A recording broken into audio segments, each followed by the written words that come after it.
Welcome back to another video installment of ECIO. This video talks to using an ECIO backend database for the management of records, process asset, library artifacts, and any of your project, program, portfolio documentation.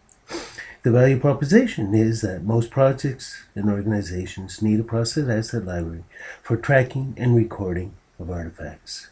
Within ECIO, we've developed a library system, simplistic, to track both internal project artifacts as well as any supplementary information. You can generate a backend for each of the systems, your organizations, or your projects, or you consolidate and share these backend databases. If you don't have a SharePoint, you can generate that locally and capture this within each of your projects or organizations.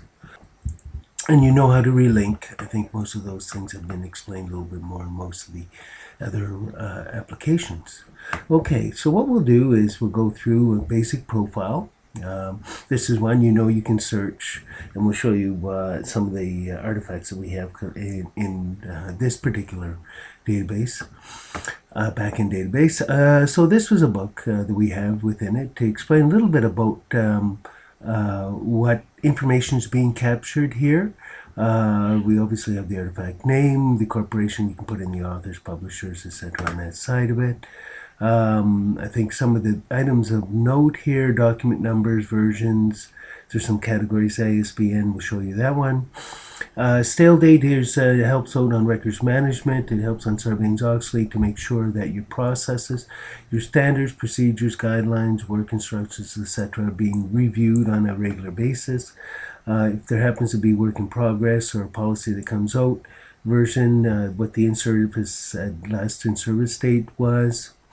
In most cases, if there's an ISBN, if you click on the shopping cart, and if you have your local library set up, you can go and send it to your local library. So this one here actually goes into Amazon and finds the book for you if you want to look at it, read more information on what that particular book is saying. There's a couple of things. We'll show you a couple of things. So if you click on the file location, if it happens to be there, it'll bring up go into your library. If you have it stored elsewhere, it'll find that library and kind of bring it up if you want to do traceability on it. Document taxonomies, for those that are using document taxonomies, you can use them for, there's a method within ECIO to kind of develop your own taxonomies. So it may be tied to your security, presentations, etc. on that side of it. That's a good way to kind of start elaborating on it. The framework ID, as we've talked about, you may have ITIL. It may be this documentation is tied to some particular standards that you may have either in-house or maybe more industry-based, ITIL, PMI, Prince, some of the other, your BA-BOK. There's a number of frameworks out there, CMM requirements. If there's any of these that are tied to, and you've recorded your frameworks, then you can tie in any of those artifacts if they're tied to that. The instrument is just one of the points here. We have the artifact, which is actually the material you're going through. The instrument is basically if it's really kind of your document type definition, the framework. If there's something that is established as a standard within it, let's say a charter, this would refer to the actual charter. Perhaps that might be tied to a project. And it follows a type of standard and derivation of it. So things that you can collect on the artifacts is, various narratives, the table of contents, etc., classifications and codes. There's attributes like within it. So that's some of the information that's tracked, and that just comes with a back end that comes with your standard front end for ECIO.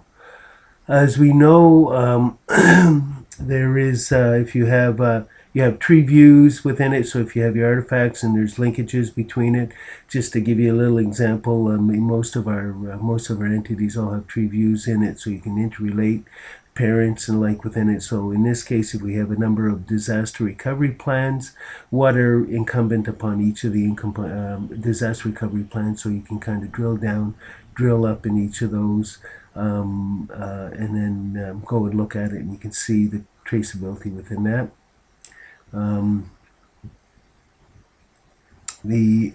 And then as you know, most of our entities all have kind of mini menus, allow you to quickly pull up, let's say if there was some other artifacts you wanted to look at. But some of the things that we can do is relate to an artifact. Is if there's action items that are pending for, it could be if you looked at the action items, there's dates and ECDs and next review dates that are all tied to that, so you can and assignments, resource assignments, so you can always look at your resource and find out, okay, what artifacts and what actions I need to do. The approvals and distribution lists associated with any of your artifacts, what those were.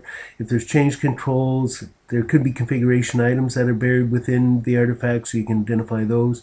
If the artifacts are related to any deliverables or status meetings, they're either perhaps inputs or outputs or being modified in any of your meetings, etc. That's what you can do.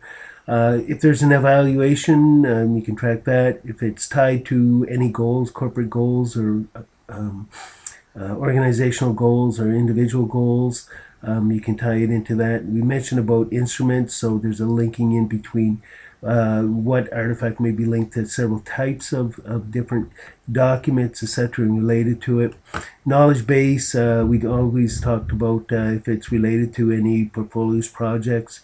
If it's related to other artifacts, we can tie to that, and then some of the other entities. Within ECIO, it may be related to, you can tie those things into it. So that gives you traceability. So if you go into the entity and you want to find out about the artifact, you can do that, or you have an artifact that's related up to it. So that helps out if somebody's generating, saying, I've got this artifact that's related to this, and then somebody else, maybe not knowing about it, can go into that particular whatever entity it is, organization, resource, strategic buckets, intentions, and from there find out, okay, these are the artifacts that I can look at either as an input document within that one. And then your RACI diagram with your artifacts, who's the accountability, resourcing, your standard RACI types of information that you can kind of go through and tie into that. And then we have a couple of things forthcoming. Some of the things on metrics and functions that may be organizational functions that this may be related to on that side of it. Getting into a little bit more detail on that side. On that. To give you an example of, we'll bring up a profile. There's, you know that we can go into the print and do a search on artifacts, but these are some of the reports that we can pull out from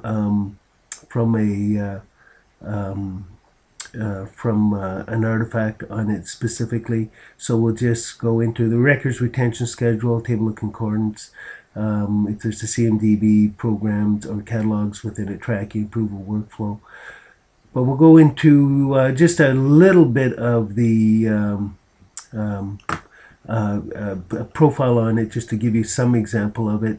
Now these artifacts, this is not all the list of it. This is artifacts, when you come in here, is related to your organization, so it'll only show you those things that you're entitled to look at.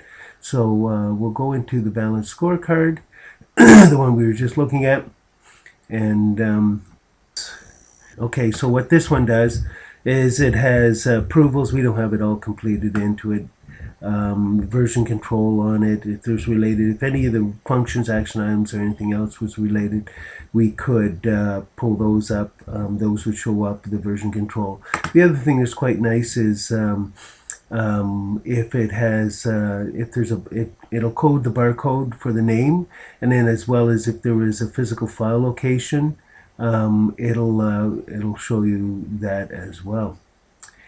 And that is it for a little bit on how you can do records and some library management functions with ECIO.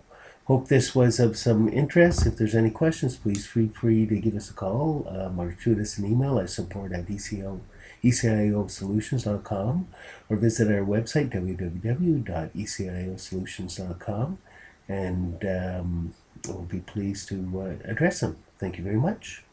End of video.